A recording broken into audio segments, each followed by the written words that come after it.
You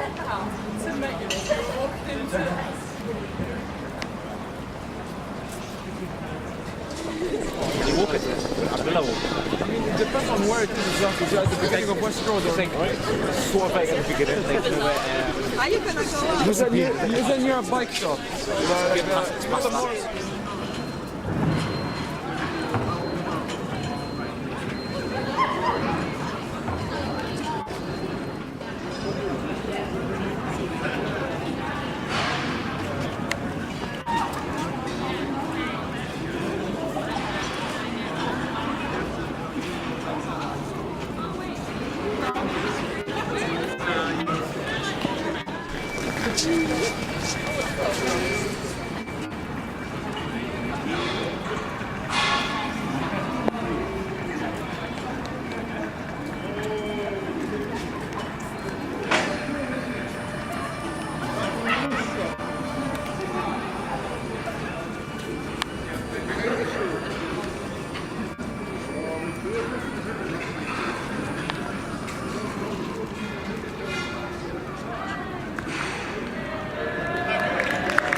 How do you feel now it's up there? I don't know, relieved? I'm a bit bemused by the whole thing now. I've sort of been coming for so long and then it's done like that, I guess. I mean, maybe that highlights the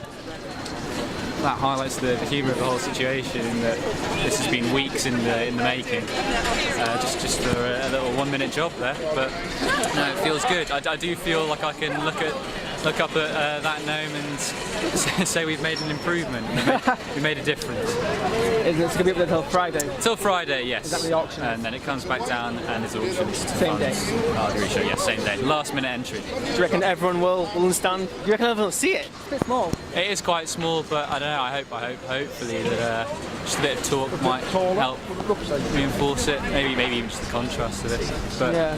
I think the fact that it's a small gesture is quite important. I feel like that counteracts the massive obelisk that is the sculpture it's on. Do you reckon everyone will understand sort of why it's there? Do you reckon they'll understand that this was a planned thing rather than just a thing? I don't mind really how it's interpreted that it got there. I mean, obviously, if people sort of think it was done at a whim and then start attacking the sculpture, I don't want to have that on my head necessarily from a board perspective. But just the fact that it's there, that the sculpture has been changed and it probably was a student, I think that's the most important thing. Amazing. Thank you. Well done. No problem. Thank you very much.